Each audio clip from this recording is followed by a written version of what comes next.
Bienvenue dans Fonction publique mon amour, le podcast qui change le regard, crée du lien et nourrit un débat serein. Plus de contenu sur www.fonctionpubliquemonamour.fr. Salut Jérôme. Bonjour Linda. Ça y est, c'est parti. Jérôme, on va essayer de se comprendre, toi et moi. Puisque moi, je parle techno. Et toi, tu parles autrement. Mais on va se comprendre, on va faire des épisodes au top. Comment tu aimes te présenter, Jérôme? C'est assez simple. Donc, je m'appelle Jérôme Gourlot. Moi, je suis sociologue consultant. Alors, c'est une bête un peu étrange, c'est-à-dire un peu hybride, on va dire. C'est-à-dire que je suis pas un sociologue universitaire. La plupart de mes collègues sociologues sont universitaires, travaillent dans un labo de recherche. Moi, je suis une sorte de sociologue indépendant. Je travaille en libéral, donc en fonction de commandes qui me sont faites, diverses et variées.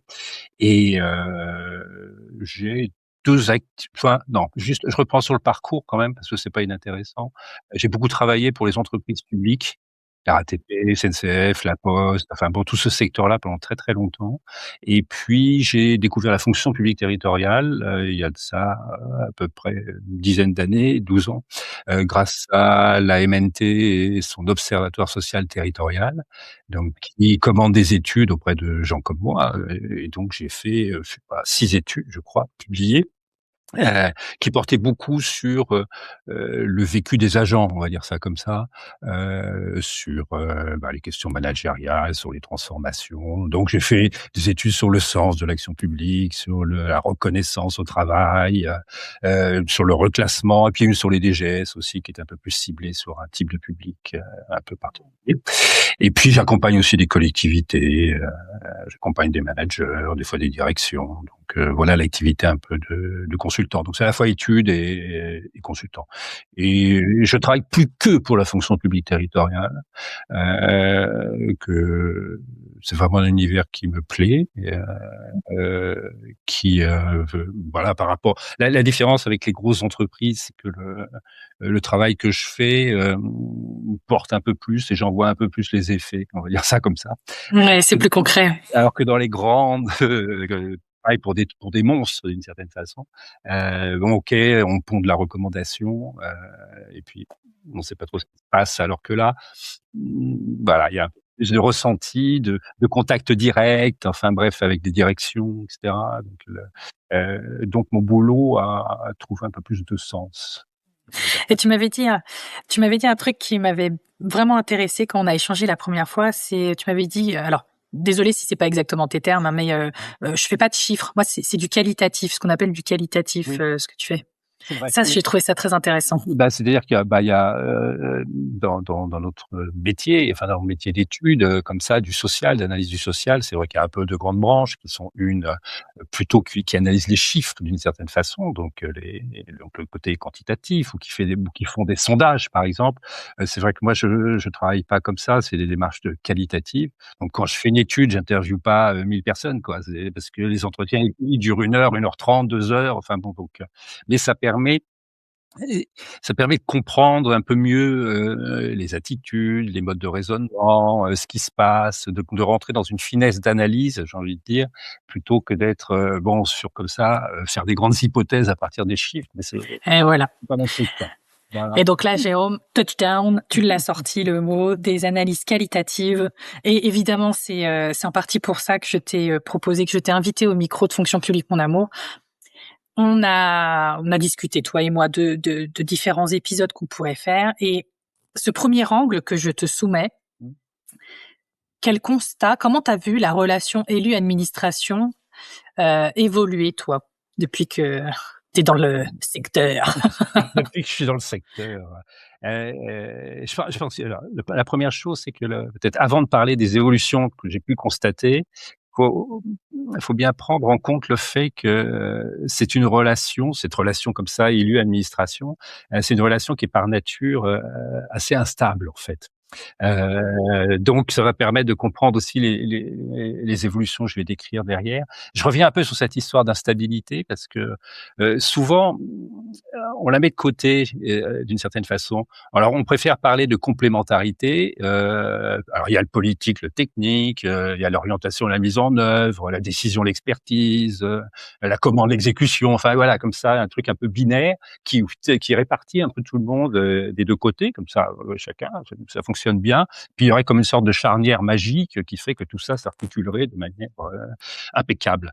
Cette complémentarité, elle tend à masquer en fait une instabilité. Alors pourquoi c'est instable? Bon, il y a plusieurs raisons en fait derrière cette question-là. Certes, il y a un cadre qui fixe un peu les grands champs de responsabilité, mais soyons clairs, les rôles ne sont pas clairement posés, définis justement. Ils sont toujours à jouer, d'une certaine façon, à renégocier. Il y a une plasticité considérable et alors en plus, comme il y a une diversité de collectivités, je vous raconte pas la diversité des choses qui peuvent se passer, des types de relations qu'il peut y avoir. Ça, c'est le premier point. Le deuxième, c'est que OK, on partage tous, élus et administration, le souci d'améliorer la vie des habitants, le développement du territoire, bon, et cetera. Mais c'est en même temps 2 mondes, en fait. C'est 2 univers, faut bien l'entendre. Comme nous, tous les 2, on n'est pas tout à fait dans le même univers, voilà, plutôt les chiffres, la finance, le pilotage, et cetera. Intégrer son langage, moi, je suis dans un autre univers aussi. Je suis pas trop dans les chiffres, dans le quali, bon, et dans la sociologie. Bon, là, c'est pareil aussi, c'est 2 mondes qui se rencontrent, mais ça se frictionne aussi un petit peu, qui se côtoient, quoi. C'est pas la même temporalité, on n'a pas les mêmes échéances temporelles. Les élus sont super sensibles aux réactivités, aux réactions de l'opinion, parce que c'est leur boulot, alors que l'administration, elle est plutôt sensible au bien faire, à la programmation. Ouais, bon, voilà, par exemple, c'est pas la même sensibilité aux choses, quoi. Il y en a un qui est du côté de la conviction, de la mobilisation, les autres sont dans la réalisation, la faisabilité, l'analyse des conséquences, enfin la rationalité administrative. C'est pas les mêmes parcours, c'est pas les mêmes conditions de travail, c'est pas la même nature d'engagement. Enfin bref, voilà, il y a quand même, faut prendre en compte voilà, ces 2 univers comme ça qui se côtoient. Ça c'est donc ça, c'est le deuxième point. Le troisième point, faut pas oublier que c'est une relation de pouvoir, quoi. Heu, c'est bien que tout le monde est gentil, tout le monde s'aime bien, et cetera. Mais derrière ça, quand même, il y a du pouvoir, quoi. Et l'un a le pouvoir sur l'autre, quand même, de manière un peu plus nette. Il y a une sorte de déséquilibre, d'asymétrie, mais qui se comprend. Donc il y a un pouvoir fort, celui de la décision finale, de l'arbitrage. Mais l'autre, il n'est pas son pouvoir non plus. Parce qu'il a la main sur le faire, il a la main sur, il peut convoquer le pouvoir réglementaire, les règles pour dire: Non, non, non, attention», voilà. Et il a de la compétence, il a de l'expertise, et cetera. Donc, il a aussi du pouvoir et il y a un enjeu derrière cela, c'est que il y a c'est très int enfin, comment dire? Les 2 sont interdépendants. On dépend les uns des autres, quoi. Mais comme dans toute relation d'interdépendance, la question du pouvoir, elle se joue souvent sur comment je vais maîtriser ce qui m'échappe. Voilà. Et il va y avoir évidemment cette tendance-là du côté des élus qui ont un pouvoir, on va dire, un peu supérieur, à vouloir maîtriser d'une certaine façon ce sur quoi ils n'ont pas la main. Donc il faut bien prendre en compte cette dynamique-là, en tout cas des relations de pouvoir, quoi. Et enfin, juste un dernier point, Vas-y, vas-y. sur, Ouais, heu, ouais. sur sur l'instabilité, c'est que tout le monde, faut bien comprendre ça aussi, c'est que tout le monde est à flux tendu, quoi, dans l'histoire. Les élus de plus en plus, l'administration de plus en plus, tout ça, ça participe aussi d'une certaine tension et des difficultés à créer des relations, qu'on essaierait de faire évoluer. Apaisé. Voilà, exactement, exactement. Donc voilà, il y a ce point-là, je pense, qui est important, c'est OK, faut pas être dans l'illusion de la super charnière complémentaire et tout fonctionne. Non, ça frictionne et puis ça peut bouger dans tous les sens à cause des quelques points que je viens d'évoquer, quoi. Alors, oui, excuse-moi, parce que déjà, je voulais intervenir parce que ce que tu viens de décrire traduit exactement le ressenti que peuvent avoir beaucoup d'agents. Alors, je vais parler pour moi parce que il y a que moi face à toi là, mais je suis sûre que beaucoup d'autres agents Mmh. et d'élus qui nous écoutent aussi, je le sais, vont se retrouver pour avoir été dans les 2 positions, agents et élus. Mmh. C'est une véritable souffrance de se sentir incompris. Heu et là, tu viens de le décrire exactement, hein. C'est une relation qui est certes on est censé travailler ensemble, mais on n'a pas la même temporalité, on n'a pas les mêmes, on n'arrive pas à se parler. en fait. On utilise les mêmes mots, le même vocabulaire, mais on n'arrive pas à se comprendre, on n'arrive pas, en tout cas pas toujours, à échanger. Et oui, je peux le dire, le nombre d'agents que j'ai vu dire: «Bah, de toute façon, c'est les élus, on comprend rien», bon, OK. Sachant ça, moi, un jour, je me suis dit: «Je veux savoir, je veux comprendre». Élection municipale, je me retrouve, c'est une autre histoire, au sein de la majorité. Et je le dis, les élus qui gouvernent la ville sont, bah, les agents, ça va jamais assez vite, c'est jamais assez bien. Les agents, bah, les élus, ils sont jamais décidés, ça ne va jamais. Il y a que des critiques, dans un sens comme dans l'autre. Comment on fait, Jérôme? En tout cas, on est archi d'accord sur le constat, ça, tout à fait d'accord. Mais comment on fait? C'est quoi les facteurs d'après toi? Comment on fait? Tout le monde, voilà, il y a une sorte de plainte comme ça, réciproque, qui est assez commune, hein. Enfin, je veux dire, effectivement, j'ai entendu ça 15 000 fois dans tous les entretiens que j'ai pu mener, sachant que j'ai mené aussi des entretiens auprès d'élus, donc je vois un peu ce qu'ils peuvent raconter. Donc on voit bien qu'il y a ça comme ça dans le fond. Je pense on va revenir après un peu plus dans le détail sur cette question-là, mais là, il y a quelque chose de l'ordre d'une relation coopérative à mettre en place, et parce que quand on est interdépendant, le seul moyen de traiter cette interdépendance, c'est soit il y en a un qui prend le pouvoir sur l'autre, soit on se met dans une relation coopérative. Et la coopération, ça marche si déjà on balaye, comment dire, une certaine, écoute à l'égard de l'autre, une écoute un peu compréhensive qui permet de mieux saisir et que l'autre puisse formuler d'une certaine façon, heu, au-delà de ses attentes, ses besoins. Parce que tout le monde est dans les attentes, quoi. J'attends ça, j'attends ça, j'attends ça de l'autre, et je pense c'est comme s'il y avait non pas une sorte de pas de côté, mais quelque chose là, mais derrière votre attente, c'est quoi votre enjeu et votre besoin, en fait? Et si on arrive à bien nommer, conscientiser un peu ces points-là, OK, on comprend mieux la logique de l'autre, en fait, on va dire ça comme ça. Et si on comprend la logique de l'autre, bah, on va pouvoir un peu mieux s'entendre, d'une certaine façon et partager un certain nombre de sujets. Ouais, Bon, c'est un c'est élément de finalement créer un espace, sécurisant où on se sent d'exprimer nos besoins, heu, d'un côté comme de l'autre d'ailleurs. oui, mais ça, OK. c'est simple, faut pas croire que ça soit si compliqué que ça, en fait. Hem, Moi, j'ai déjà travaillé, avec, des élus et puis il y avait des gens de l'administration, voilà.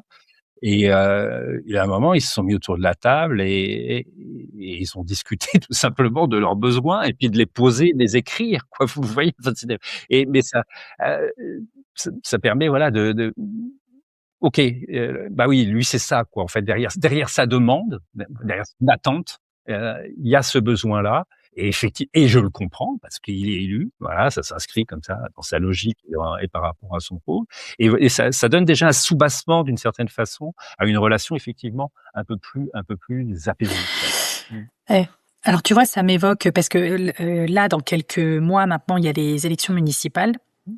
J'imagine qu'il y aura, pas mal, ce qu'on appelle le jeu des chaises musicales, dans le jargon, donc des mouvements d'élus comme des mouvements, côté, agents, hein, d'ailleurs, c'est le jeu des élections, à chaque fois, il y a un petit renouveau aussi côté organisation. Est-ce que c'est le bon moment? Je sais que c'est pas une question que je t'avais proposée, que je t'avais soumise, mais est-ce que c'est un bon moment pour, créer cet espace et se dire, «Voilà, c'est quoi mon besoin?» Parce que en fait, derrière exprimer son besoin, il y a aussi savoir exprimer son besoin. Et pour beaucoup d'élus qui sont assez, profanes, enfin c'est pas des élus de métier, comme des agents qui sont sur des prises de poste, ça c'est pas évident d'exprimer ce besoin-là, tu vois? Mmh. Alors 2 choses par rapport à ça. Je pense que c'est le bon moment, d'une certaine façon. C'est-à-dire qu'il y a vraiment même c'est un moment stratégique, le début. Le début de mandat est un moment stratégique parce que ça permet de construire les bases d'une relation à venir. OK. Et si on part pas sur de bonnes bases, on est mal, quoi. globalement. D'ailleurs, c'est ce qui s'est passé avec Covid. Il y a eu des grosses difficultés dans l'élection, le mandat précédent où, bon, il y avait Covid qui venait perturber, complètement l'ensemble, donc ça n'a pas pu bien se faire et en plus de ça n'a pas pu bien se faire, mais j'ai envie de dire au-delà des circonstances, c'est pas une habitude aussi de l'administration de prendre la main, c'est-à-dire de prendre la main au sens je fais une proposition, OK, pour qu'on travaille bien ensemble ensuite, il est nécessaire de ne pas agir tout de suite, de ce qui est compliqué, ce qui est très compliqué pour les élus, ce que je peux entendre, mais parce que comme ça, on va bien agir ensuite. Bon et et donc ça, voilà, ça nécessite de se connaître et cetera, de poser les grandes règles, d'une relation. C'est-à-dire que là, il y a quand même des textes qui balisent un peu un certain nombre de choses, voilà, qui permettent voilà, les grandes règles du jeu, on va dire ça comme ça, un peu officielles. Ça permet de refaire l'historique aussi sur les spécificités de la collectivité, de présenter la collectivité, de là où elle en est, parce qu'il y a déjà des projets, mais eux, ils ont plein de projets, mais il y a déjà les projets à mener qui étaient du mandat précédent et puis qui vont continuer. Bon, voilà, donc faire un panorama un peu de tout ça et puis de rentrer progressivement dans comment on va travailler ensemble. Voilà, vraiment poser le sujet sur la table. Alors, dedans, il y aura des élus qui ont peut-être de l'expérience, d'autres qui n'en ont pas. Donc ceux qui ont de l'expérience peuvent retourner sur leur expérience. Les autres peuvent poser des questions avec, leur naïveté, mais une naïveté intéressante. Enfin, je veux dire, voilà. Heu, pour pour définir le OK, il y a les grandes règles du jeu, comme aux échecs, voilà, le fou, il se déplace comme ça, la tour, elle se déplace comme ça et là, mais après, il y a des manières de jouer. Il y a des ouvertures aux échecs, on peut en faire comme ça, on peut en faire comme ça. Enfin, j'y connais rien aux échecs, mais enfin bref, il y a plein de modes de pratiques, de tactiques d'une certaine façon différentes et il y a là à essayer de définir justement, comment on va jouer ensemble là, pour le coup, mais vraiment rentrer dans le jeu et de poser alors pour ça, ça nécessite de bien connaître les besoins des uns et des autres a priori, de présenter pour l'administration un certain nombre d'outils qui vont nous permettre de bien travailler ensemble. J'en sais rien, un tableau de bord, je dis n'importe quoi, enfin bon, des choses un peu de ce type-là et puis de commencer voilà, à définir un peu un cadre de cette relation-là, où chacun a exprimé ses besoins et c'est un premier temps pour pouvoir avancer et puis après dans chaque département ou chaque direction, on peut refaire le même boulot d'une certaine façon. Enfin, vous voyez, pour Oui, on peut le décliner. en fonction, ça ne fonctionne pas pareil aux finances qu'à l'enfance. Enfin bon, voilà et décliner et puis au bout de 6 mois, on fait un point. On fait un point. Comment ça a fonctionné? Est-ce que vous avez trouvé les modalités? Quand est-ce qu'on se voit? Quand est-ce qu'on discute des choses? De quoi on discute? Enfin bref, voilà quoi et essayer un peu de baliser tout ça. Mais c'est absolument essentiel, hein, parce que, pour pouvoir bien travailler ensuite. Alors ça crée une frustration, mais je pense que si plutôt que de se regarder en chien de faïence, c'est quand même plutôt pas mal, de se rencontrer et puis commencer à discuter des choses, quoi. Et c'est une manière pour aussi les collectivités d'accueillir, vous voyez?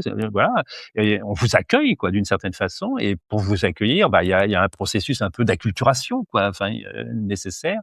Ce qui est c'est un vrai geste, quoi, en fait, aussi qui est fait à l'égard des élus de OK, quoi, on n'a pas la science infuse, mais voilà un peu comment ça peut fonctionner, voilà ce qu'on sait d'une certaine façon et comment et on définit ensemble les choses, quoi. Donc c'est un geste important. Très ouais, très intéressant ça. Est-ce que d'après toi, il y a des facteurs, des points d'intention, que ce soit, organisationnel, que ce soit culturel, que ce soit politique, que ce soit technique, qui, aujourd'hui, sur lesquels il faudrait qu'on soit vigilant pour maintenir ou en tout cas, avoir cette relation, cette bonne relation administration-agent, Ouais. élu, pardon. Peut-être avant d'aller sur des facteurs, j'ai dit que la relation a été instable, mais j'ai pas dit comment elle avait évolué. C'est vrai, c'est Et vrai. et donc je reviens quand même là-dessus parce que, OK, donc c'est une relation instable, mais on est dans un contexte, alors ça répond en partie à la question des facteurs, mais on est quand même dans un environnement qui a été ces 20 dernières années extrêmement mouvant d'une certaine façon. Tout bouge quoi. Ça a bougé au niveau des structures, ça a bougé au niveau technologique, ça a bougé au niveau des Et ça attentes, bouge vite. et ça bouge très, très vite, exactement, ça bouge très, très vite.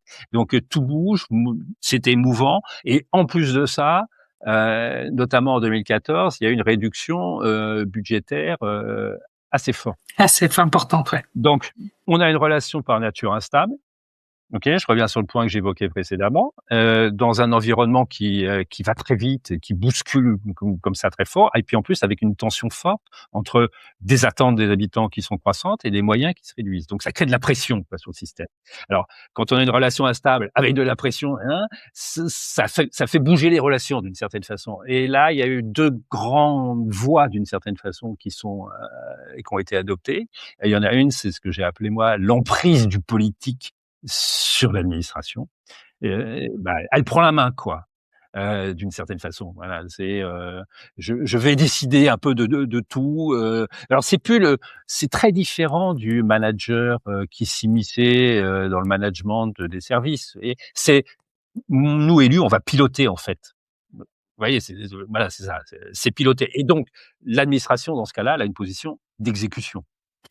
Oui, il y a un peu, Centralisé, c'est centralisé, on a le pouvoir, je pilote avec les SMS et les mails dans tous les sens et voilà donc voilà, elle veut maîtriser tout ce qui lui échappe là, pour le coup.